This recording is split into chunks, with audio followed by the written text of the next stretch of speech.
Mr. Sam's? There's lots of shapes in the world. Yes, mine being the best. Yours is the best shape, yeah. Yes. I'm in pretty good shape myself, yeah.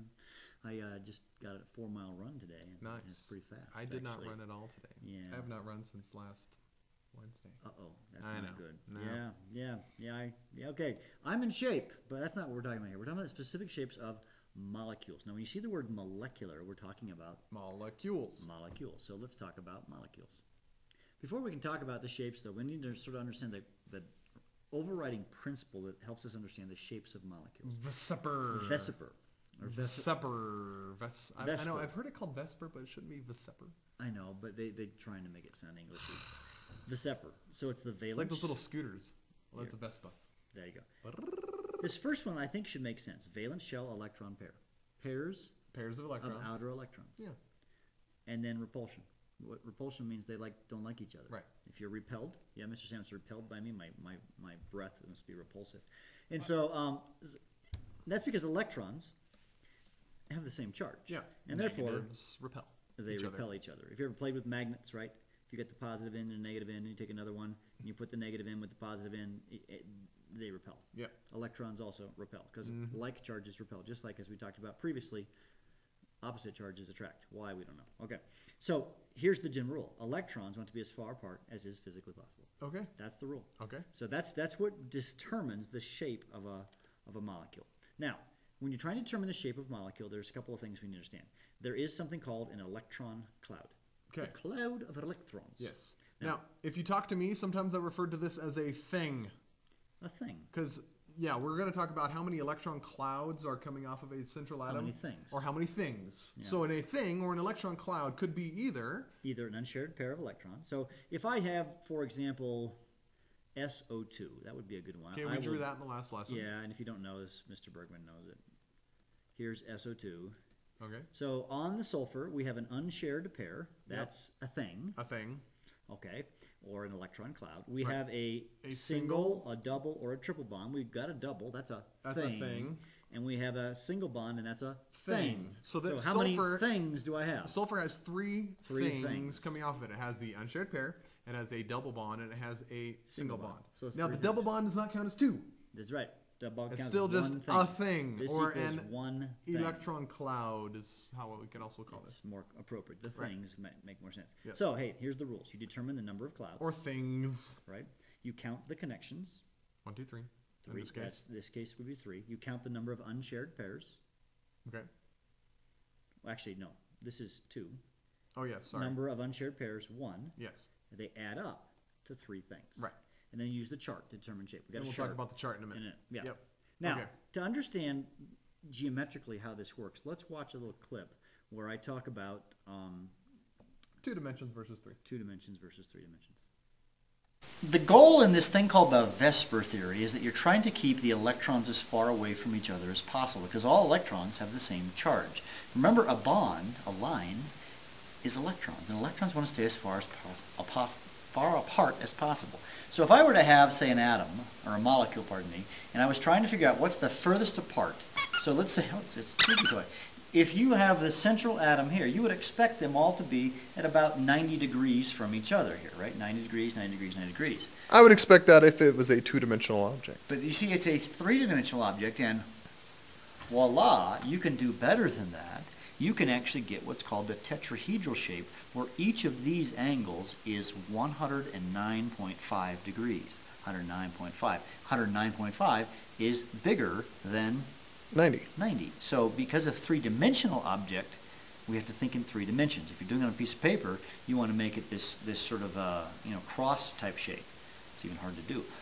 But that's incorrect. When you have 4 substances, they want to be as far apart as is physically possible.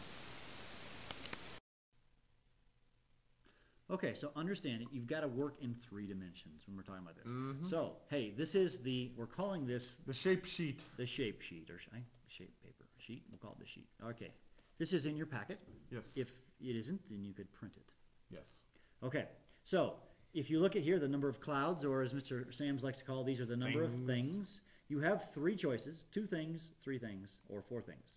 There's, by the way, 5 and 6 things, but in this course, we're not going to cover the 5 and the 6 things. We'll save that for AP. That's sort of an advanced topic. Yeah. And they're very rare anyways. Most commonly are 2, 3, or 4 things, or electron clouds. So here is our shape paper. You'll want to have a copy of this handy for you as we do some examples. So let's do some examples.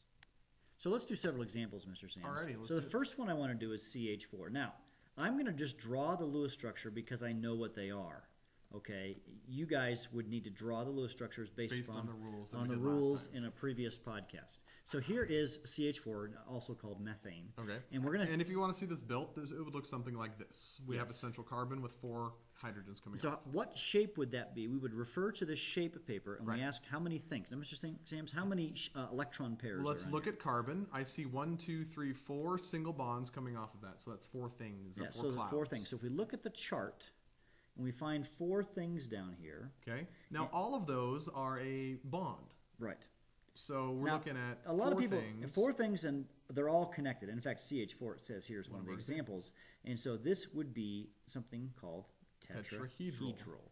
Bond angles of 109 degrees. So his shape is tetrahedral. It's not a tetrahedron, by the way. It's tetrahedral. Yes. Tetrahedron actually looks like this. We're talking about a 3-dimensional shape with sides. Okay, molecules don't have sides. So we're talking tetrahedral shape like this dog toy here. Okay. Our second example is going to be NF3. And again, I will draw the Lewis structure of NF3 and see if you can figure out. Again, when you do these, I'm going to make you draw the Lewis structures and then determine the shapes. But you can look at other podcasts to determine what that one would be. Now, while he's drawing that, this is what it would look like 3-dimensionally. Shape paper first, so they can see that. Okay. So if you go there, how many things or how many electron pairs, Mr. We got Sams? 4 things. We've got an unbonded pair, an unshared pair, okay. and then we have 3 bonds. 3 bonds. So that's a total of 4 things. So that's a 4 things. So we're still down here at the 4 things. Right. And so 4 things, but there's 1 unshared pair right here. Yep. And then this shape is pyramidal. So Mr. Sams, let's write that pyramidal, and then you can talk about it. Yeah, pyramidal. So it looks like this is derived from the tetrahedral shape.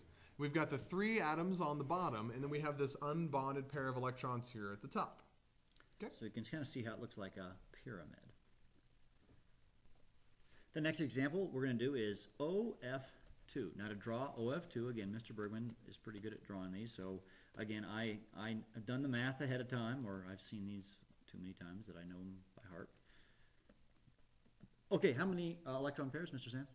On the oxygen, I see 2 unshared pairs and 2 bonded pairs.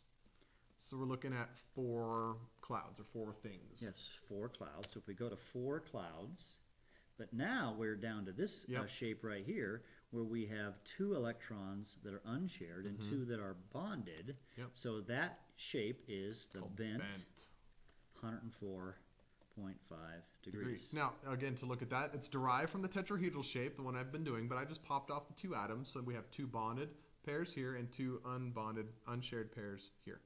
Bent. Ooh, do I have that built? I don't. I can build one though. This next one we're going to do is SO3. Now, again, I'll draw the structure SOOO. And actually, there's a double bond on one of the O's. And that would be 4 bonds. You're going to want to copy these down. So Mr. Bergman is doing this here. Now on this one, if you were to count how many things there are, you've got 2 single bonds, I'll call them the SB, and 1 double bond. So that's a total of 3 things, 3 electron clouds. So I have 3 electron clouds, so I use my shape paper here.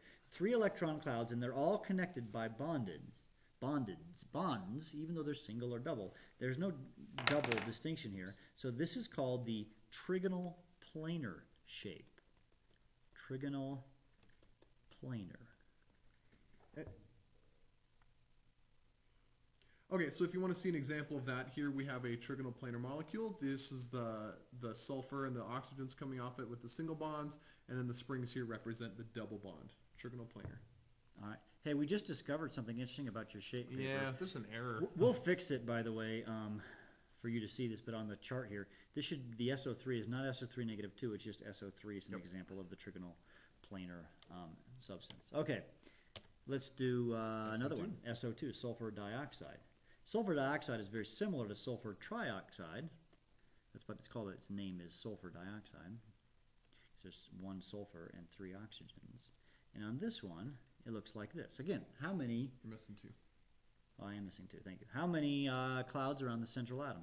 I see 3 clouds. We've got the 1 unshared pair. 1 unshared. We have 1 single bond. 1 single bond. And we have 1 double bond. 1 double bond. And remember, don't count the double bond as 2. It's just 1 cloud, 1 thing. That's still 3 things. Right. So we go to 3 things. 3 things right here. And then if you've got 1 extra pair of electrons, then this is this shape, which we call bent 120 degrees. Okay, so to look at that, we've got bent 120. It looks real similar to the last one we saw, but instead of an atom being bonded here, we have an unshared pair at the top. Good. All right, I think we've got a couple more examples, Mr. Sams. What is it? I2. The next one is I2, iodine. Now, iodine is actually super easy to draw. It's II, and then there's 6 electrons around each I. Actually, 8 if you count the bonded pair. Now, this one's interesting, Mr. Sams. How many are there around? There's no central atom. No. Let's just take a look at the shape paper on this one. And so if you look at the shape paper, right here, what you have is when you just have 2 atoms, regardless of whether it's a single bond, double bond, or whatever, it's just called linear diatomic. Diatomic meaning 2 atoms. Yeah, diatomic. What does that look like, Mr. Sams?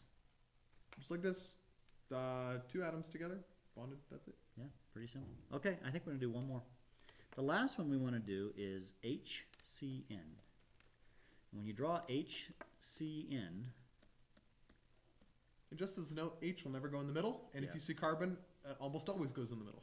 Yeah, so there it is. Now I count 2 clouds, or 2, Coming 2 off clouds. the carbon, yeah. You've got 1 single bond, and you got 1 triple bond for a total of 2. So this is a 2 cloud system. Okay. So in a 2 cloud system, you have 2 clouds with 2 connections. It's this shape, and if you look right here, that's called linear triatomic. So this is linear triatomic. Okay, so that looks a little something like this. I even put an unbonded pair that for the one that goes off of nitrogen. So we've got our triple bond here with the springs. We've got our hydrogen over here, and you can see it's in a straight line, linear. So that's how you figure out the shapes. Use the shape paper, determine the number of things, electron clouds around the central atom, and you should be fine. Use that paper. Yep, it's your friend. Yep.